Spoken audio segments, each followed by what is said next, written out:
चरखा के साथ पिछले 4 साल से जुड़ी हुई हूँ और मैं यहाँ पर अभी डिस्ट्रिक्ट कोऑर्डिनेटर के पद पर हूँ।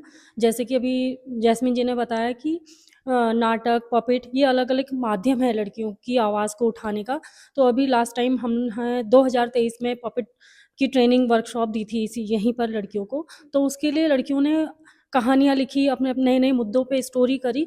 तो उसके लिए सबसे बड़ा इम्पैक्ट ये हुआ कि पूरे इधर बागेश्वर डिस्ट्रिक्ट में हमको नवोदय विद्यालय में बुलाया गया, ताकि वहाँ पर भी लड़कियाँ अपनी लीडरशिप ले सकें और वहाँ पर के अदर जो स्टूडेंट हैं उनको पपेट बनाना, कैसे कहानी बनाते हैं और कैसे उसको मंच में प्रदर्शन करते हैं। तो इसके लिए हम लोग चमोली गए, रुद्रप्रयाग गए। ये एक बहुत बड़ा प्रभाव है, बदलाव है लड़कियों के जीवन के लिए। और अगर मैं बदलाव की या विकास की बात करूँ तो मेरे लिए तो सिर्फ़ यही विकास है, जैसे यहाँ पर लड़कियाँ खुल के बोल रही हैं, हँस रही हैं। और कपकोट जो कि यहाँ से मतलब 70-80 किलोमीटर दूरी पे है और एक बहुत ही दूरस्थ ग्रामीण क्षेत्र है, जहाँ पर लड़कियाँ अगर खुल के दाँत भी दिखाती हैं हँसने के लिए, तो उनको बोला जाता है कि तुम लड़कियाँ हो, मत हँसो खुल के, तुम्हें पराए घर जाना है। तो मेरे लिए ये विकास है कि कम से कम वो आज खुल के बोल तो रही हैं और सपना देखना नहीं आता था उनको। तो आज अपनी ज़िंदगी के उस सफ़र पे, उस मोड़ पे हैं कि वो कम से कम अपने लिए ख्वाब बिन रही हैं कि आने वाले टाइम पे मैं ये करूँगी। मेरा नाम सरिता है। मैं कपकोट ब्लॉक से आई हूँ। मुझे चरखा संस्था से जुड़े हुए 2 साल हो गए। इसमें मुझे बहुत कुछ सीखने को भी मिला। यहाँ सबसे पहले तो विकास की, जो कि हमारे ग्रामीण क्षेत्र में नहीं होता है, और लिंग आधारित भेदभाव इसके बारे में जानने को मिला। और लड़की को कमज़ोर समझा जाता है, लड़कियाँ खुलकर अपने पीरियड्स के बारे में नहीं बता पाती हैं। ये सब कुछ जानने को मिला। हमारे क्षेत्र में हॉस्पिटल नहीं है, हमें 18 किलोमीटर दूर आना पड़ता है।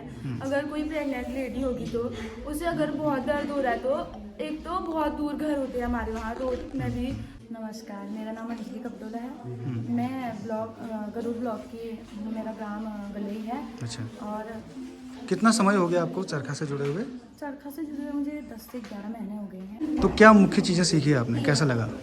और यहाँ पे मैंने सीखा विकास, नियम, डेवलपमेंट कि मतलब हम विजिट करने के लिए भी गांव साइड गए थे, तो हमने वहाँ पे देखा हमारे गांव के हिसाब से, क्योंकि हम जिस क्षेत्र में रहते हैं हमें हर चीज़ की सुविधाएं हैं, क्योंकि हम रोड साइड वाले हैं। लेकिन जो गली गाँव है वो बहुत पिछड़ा हुआ, मतलब गरुड़ ब्लॉक से वो 33-34 किलोमीटर दूर है, तो वहाँ पे किसी भी चीज़ की सुविधा नहीं है। और मेरे हिसाब से मेरा मानना ये है कि विकास लड़कियों के लिए हो, लड़कों के लिए हो, या किसी भी नागरिक के लिए हो, वो ये होना चाहिए कि उनकी सोच पे विचार होना चाहिए कि उनकी सोच कैसी है, उनकी सोच पे वृद्धि हो रही है या नहीं हो रही है। और गांव, पिछड़े हुए गाँवों को देखा जाए तो वहाँ पे जल की सुविधा भी होनी चाहिए, विद्यालय की सुविधा होनी चाहिए, चिकित्सालय की सुविधा होनी चाहिए, और प्राइमरी, जूनियर, हाई स्कूल जो भी है सब में शिक्षकों की कमी नहीं होनी चाहिए। आपने अपनी बात में कहा कि आप सड़क से जुड़े गांव में रहती हैं, तो वहाँ आपको लगता है कि डेवलपमेंट है। हाँ। लेकिन एक ऐसा मुद्दा है जिसे हम जेंडर के रूप में परिभाषित करते हैं, और आप उस पर बात कर ही रहे हैं। तो आपको क्या लगता है कि दूरस्थ ग्रामीणों में और शहरी इलाकों में अंतर दिखता है आपको जेंडर के मामले में, लड़का लड़की में विभेद में? हाँ, लगता है, गाँव में भी लगता है। भले हम रोड साइड वाले हैं, लेकिन जेंडर के मामले में हो तो वहाँ चाहे गांव हो या शहर हो, शहर की विचारधारा थोड़ा सा हमसे तीव्र होंगी, लेकिन हमारी जो गांव की विचारधाराएं जेंडर के प्रति हैं वो अच्छी नहीं है। हर चीज़ में लड़कों को आगे रखा जाता है, लड़कियों को पीछे रखा जाता है, चाहे वो जनजाति के उसमें हो, कोई भी जाति पे हो या जेंडर पे हो। ये चीज़ अच्छी नहीं है मेरे हिसाब से। कैसे दूर करेंगे इन तमाम मुद्दों, इन तमाम समस्याओं को? कैसे तो हटाया जा सकता है, विचारधाराएं चेंज करनी पड़ेंगी सबकी। सर नमस्कार, मेरा नाम रवीना दोसार, गरुड़ ब्लॉक के छोटे से गांव सलानी से हूँ। तो मुझे चरखा में जुड़े 2 साल हो चुके हैं। काफ़ी अच्छा लगा मुझे इसमें, क्योंकि इसमें जागरूकता तो बहुत है, क्योंकि जैसे बहुत सी ग्रामीण क्षेत्र की लड़कियां इस चीज़ से जागरूक हुई थी, तो हमारे साथ मैम जुड़ी, उनके साथ ही हम जुड़े, और हम यहाँ, मेरी फर्स्ट वर्कशॉप है, तो हमें इनमें बहुत सारी बातें बहुत अच्छी लगी, जो हमको छोटे छोटे उसमें बांटे थे, मैम ने हमको काफ़ी अच्छे से बताया। जैसे है आजकल सामाजिक प्रथा, तो जैसे सामाजिक कुरीतियाँ होती हैं और प्रथाएं होती हैं, जैसे सती प्रथा चली थी, तो उसमें क्या होता था, पहले से लोगों ने सोच बना रखी थी। अब ये हमें उतना पता नहीं है, फिर भी ये लोगों की सोच है, क्यों ना हम वो जो सती प्रथा थी उससे कुछ बेहतर प्रथा बनाए। और वो तो और जो जैसे बहुत सारी कुरीतियाँ होती है, जो लोगों की सोच होती है कि ऐसा करेंगे तो ऐसा होगा, ये सामाजिक कुरीतियाँ हैं। तो आपको क्या लगता है कैसे दूर होंगी फिर ये कुरीतियाँ? अब कुरीतियाँ तो आपने बता दी है ना, आपने समस्या भी बता दी, इसको ठीक कैसे करेंगे? ठीक तो ऐसे होगा, जैसे अगर हम कोई गांव में है तो अगर हम उस चीज़ पे थोड़ी फोकस करेंगे और लोगों को जागरूक करेंगे, तभी अगर एक इंसान खुद उस चीज़ पे फोकस करेगा तभी हम लोगों को भी जागरूक कर सकते हैं इस चीज़। मेरा नाम स्नेहा है, मैं चौरसू से हूँ और गरुड़ ब्लॉक से। तो ये मेरा फर्स्ट वर्कशॉप है चरखा में। तो चरखा में मैंने बहुत कुछ सीखा है, जैसे लेखन सीखा, कविता, कहानियाँ, और इसके अलावा बहुत सी ऐसी चीज़ें देखी और सुनी जिनके बारे में शायद पहले नहीं सोचा था।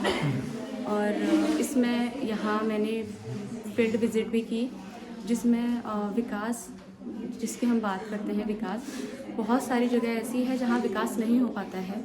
जैसे गांव, बहुत दूर दूर के इलाके, गांव जहाँ पे विकास शब्द है लेकिन वहाँ संसाधन और इन सब चीज़ों में कार्य नहीं हो पा रहा है। हम आपके नज़रिए से विकास क्या है? विकास का अर्थ है सभी जितने भी लोग हैं, सभी जेंडर्स, सभी महिला पुरुष, सभी का विकास हो, सभी को अवसर मिले, संसाधन पूरे मिले और उनका जो उनको चाहिए पर्याप्त चीज़ें उनको उपलब्ध हो, मूलभूत सुविधाएं मिली। मूलभूत सुविधाएं उपलब्ध हो, विकास उसी से हो। तो लिखने में रुचि है? लिखने में रुचि है। वर्कशॉप ज्वाइन करने से पहले आपने लिखने का कभी कोशिश की थी? सर आज तक तो ऐसा मौका नहीं मिला है, बट चरखा संस्था द्वारा मुझे ये मौका मिल रहा है तो मैं आगे को लिखूंगी। मेरा नाम शम्स तमन्ना है। बहुत चेंजेस, बहुत कुछ आए हैं। देखिए, मैं चूँकि पिछले 12 साल से चरखा से जुड़ा हुआ हूँ और इससे पहले मतलब पिछले 1 दशक से हम उत्तराखंड में काम कर रहे हैं, युवाओं के साथ काम करते थे। उसके बाद अब किशोरी सशक्तिकरण की दिशा में हम काम कर रहे हैं। बहुत चेंजेस आया है। सबसे बड़ा चेंज एक ये भी है कि हमने जो ग्रामीण क्षेत्र में जो अभिभावक हैं, माता-पिता हैं, उनकी सोच में बदलाव लाया है। जो लड़कियों को लेकर जो उनकी एक सीमित सोच हुआ करती थी, उन्हें लगता था कि बस अब लड़की हो गई है, ठीक है, जब तक शादी नहीं हो रहा है तब तक पढ़ ली, उसके बाद जितना जल्दी हो सके शादी कर दो। अब उसको लेकर चेंजेस आया है। उसके बाद सबसे बड़ी एक समस्या जो माहवारी की भी बात आती थी, उसको लेकर जो एक सीमित सोच हुआ करती थी, उस सोच में भी चरखा के माध्यम से कहीं न कहीं बदलाव आना शुरू हुआ है। लड़कियां जो अब इस कार्यशाला में आती हैं, सीखती हैं, वो जाके अन्य जो वहाँ की लड़कियां हैं, वो किशोरियां हैं, उनको सिखाती हैं। साथ में लेखन के माध्यम से भी ये बदलाव आ रहा है और कहीं न कहीं ये बातचीत का जो एक माध्यम शुरू हुआ है, मैं कहूँ जो एक सिलसिला शुरू हुआ है, वो यहाँ से कुछ लड़कियाँ आती हैं और फिर आगे जाके वो बाकी जो गाँव की लड़कियाँ उनको जोड़ती है, उन तक बताती हैं। तो धीरे-धीरे कहीं न कहीं एक बड़े पैमाने पर बदलाव लाने का प्रयास किया जा रहा है चरखा के माध्यम से और मुझे लगता है कि बहुत जल्द अनकरीब वो वक़्त भी आएगा जब ग्रामीण क्षेत्र में भी किशोरियों को उनके पूरे अधिकार मिलेंगे और ये अधिकार उनके माता-पिता के द्वारा ही नहीं बल्कि समाज भी देगा।